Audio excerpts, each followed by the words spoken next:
So a white woman called black suffering a privilege.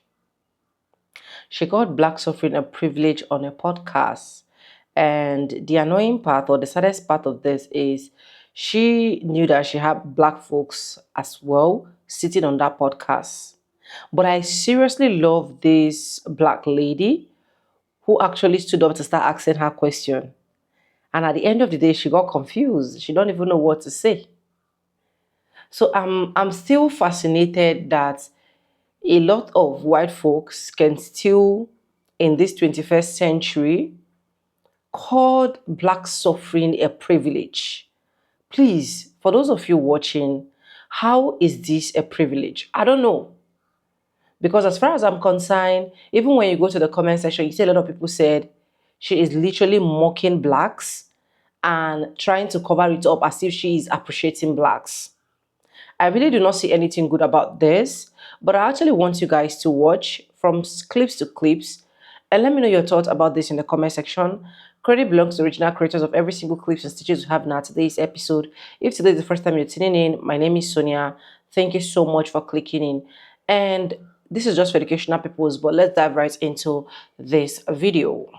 I will say, I think there's like a privilege, I know that sounds crazy, to being, having to do more than us and having gone through so much. I think that we've heard a lot about spirituality, but I feel like because you guys have gone through so much, there's like an enlightenment to you. I always feel such a drawl and just so seen in a way that I don't feel as much with white people, I would say. So, I mean, I will just say that I feel like you guys are magnets, and I hope that your voice gets heard more, because I think that there has been a lot of trauma of just invisibility and your way of rising through it and still being survivors and stuff. I don't know, I've always felt like it's been super special, and I'm so thankful for the relationships that I've had. Oh, shit, not the bridge being built. Not the bridge! I will never forget, let me just say, when I was younger, I will never forget looking over as a young kid and seeing a black man get out of a Mercedes, and something, I was like, that's success. And there's just always that vision. And I know it doesn't have to be like a superficial symbol, but there was just something implanted in me as a young kid. And I had a buzzed head when I was young, and I felt like I think I've allowed myself to see that, like, having shorter hair as a female, like I haven't seen myself a lot on, in the media. And I've heard that be a complaint of a lot of other people of not feeling that represented. So I think kind of feeling othered a lot in my own world in just a small way had made me feel like a kinship. And so I think that while there's privilege to being white, I feel like there's another privilege that doesn't get spoken about, of actually having to suffer, because those are the people that really know how to like have resilience and rise up and actually listen and just thrive. So I know that we were just celebrating the bridge you made, and I don't want to tear it down, but I think I had a different response, seemingly, than the rest of the room to that. I know that you mean well by that, and I can see that you're very genuine. I have a really hard time sitting with the idea that the significant trauma that the Black community has experienced in this country has made us enlightened, and that there's like this beautiful spiritual quality that it's given us, because I think it feels, and maybe I'm just speaking to the way that's landed for myself, like a huge bypassing of how genuinely traumatic that is, to be like, well, look at you, like you're radiant now. No, I'm not saying that. I'm like, saying that like the way that you've been through something, whereas like we're over here and who knows how much we've even been through. Yeah, and like I'm not. But you've also rolled your eyes at so many people that have been speaking, so I don't know if that's your. I mean, a lot of really insane things have been said. I don't know if that's your immediate response, is just to roll your eyes. Might not have the best like language with it, but I know that like on a soul level, like I feel, I have a lot of awe and respect. And I appreciate that a lot. Take it where you can get it. Yeah, I appreciate that. All I'm saying is this idea that somehow having endured what the Black community has endured in this country and coming out the other end, barely surviving, there are people right now who are not surviving, that's somehow a privilege is ludicrous. And like, maybe what you said completely landed wrong with me, but that's how I took all of that, and that's all that's. So this is what you call black privilege. Go check out the video to this comment. And just so you know, crying racism is not going to silence white people anymore. We don't care anymore. We're over it. The white guilt era has officially come to an end, unfortunately for you. I really hope that your job comes across this video. Yeah, that would be nice. Did you know that white women owned enslaved people? Yeah. According to Stephanie Jones Rogers' book, They Were Her Property, white women were not passive bystanders to the brutalities of slavery. They were active participants. Before the Civil War, white women were able to own enslaved people. They were active and violent participants in the slave market. They bought, sold, managed, and sought the return of enslaved people in whom they had a vested economic interest. I know, when you think of enslavers, you think of white men from the South. In actuality, 1850 and 1860 census shows that up to 40% of white women in the South owned enslaved black people. Slave-holding parents typically gave their daughters more enslaved people than land. They would gift their daughters enslaved people upon birth, their 21st birthday, and marriage, and death. It was a way for them to accumulate wealth that was not tied to their husbands. Owning a large number of enslaved people made a woman a better marriage prospect. Once married, white women fought in courts to preserve their legal ownership over enslaved people as opposed to their husband's ownership, and they often won. Jones Rogers says that slavery gave white women freedom, autonomy, and agency that they could not exercise in their lives without it, so they deeply invested in it.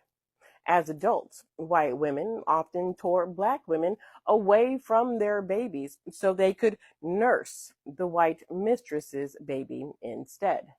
To this end, white women placed thousands of advertisements in newspapers looking for enslaved wet nurses to feed their own children, and created a huge market for enslaved black women who had recently given birth. Additionally, according to Jones Rogers, there were instances in which formerly enslaved people did in fact say that their mistresses either sanctioned acts of sexual violence against them that were perpetrated at the hands of white men, or that they orchestrated instances of sexual violence between two enslaved people that they owned in hopes of producing children from those acts of violence.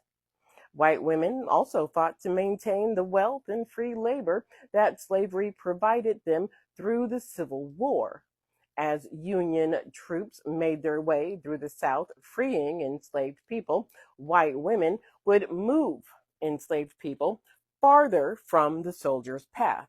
One woman, Martha Gibbs, even took enslaved people to Texas and forced them to work for her at gunpoint until 1866, a year after slavery's formal abolition. You know, one of the messages that I keep reading over and over is that Black Americans are not humble. And I just wanted to come on here to remind you, I'm not humble. I'm a Black American. Big B, not the little one. Black American, ethnic Black American, African American, colored, Negro, Solon, foundational Black American, ADOS, choose one. It's all the same. And humble is not, I'm not one of those things. And I don't apologize.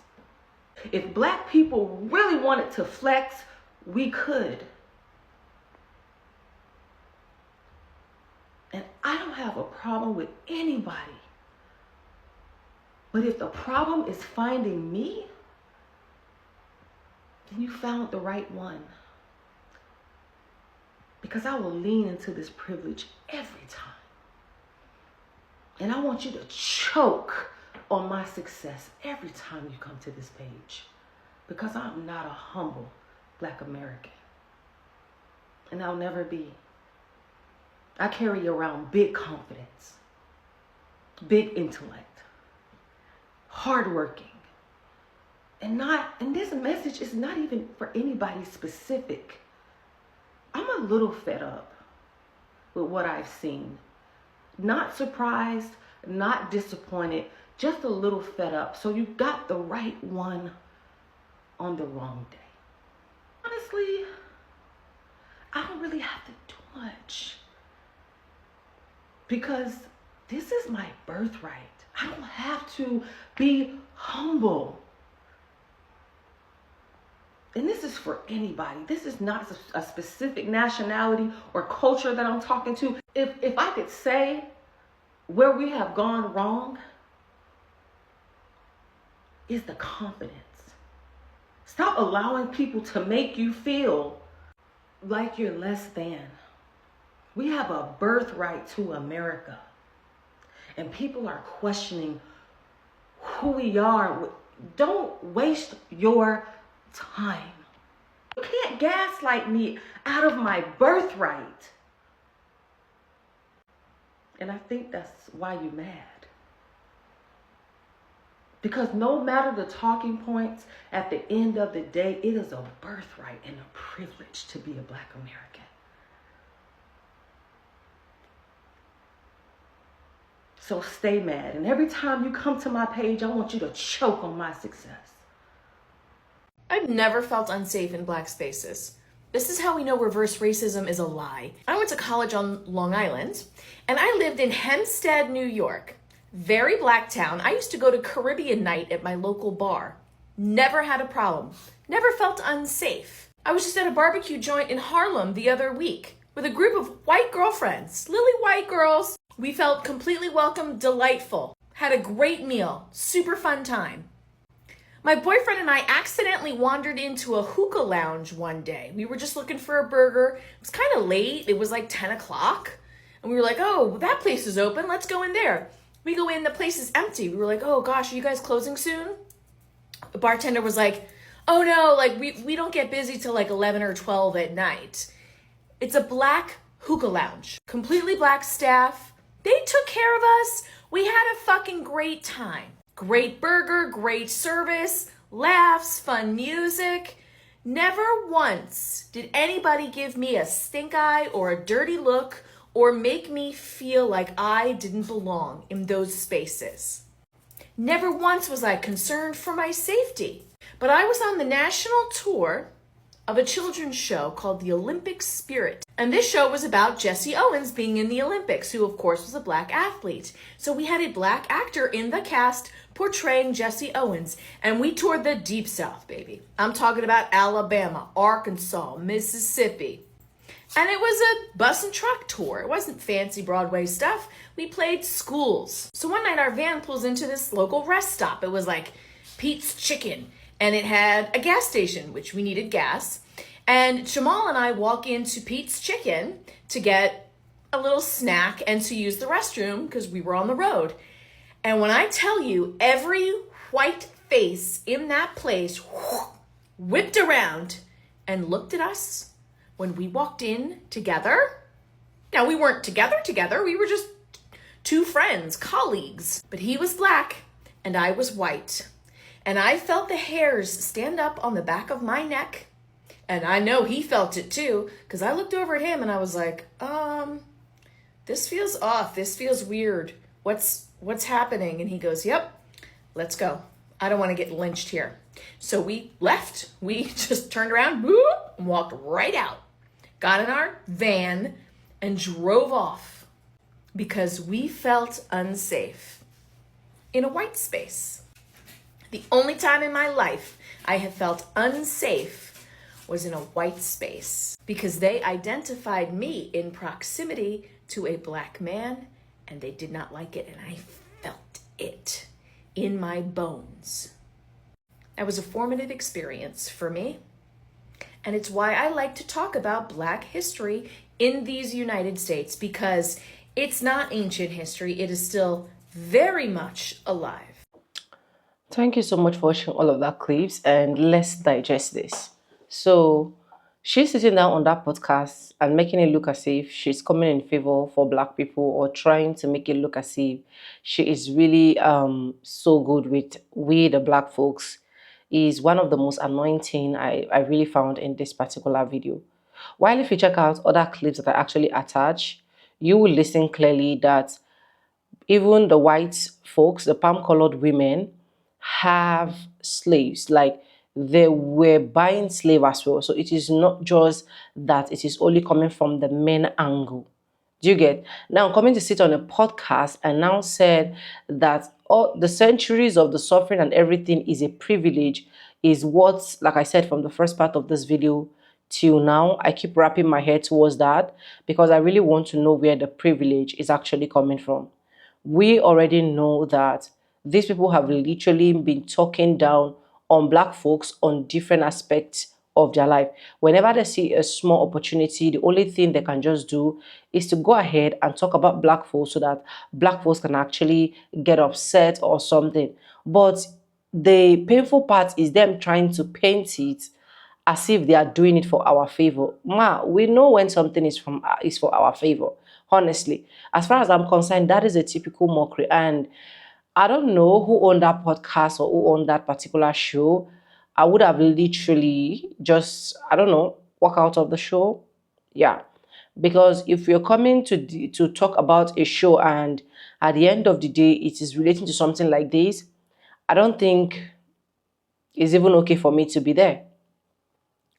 Because there is nothing literally that is happening right now in the US that at the end of the day, it is not coming from the effort of black people. It is always coming from the effort that a lot of black folks put into doing things.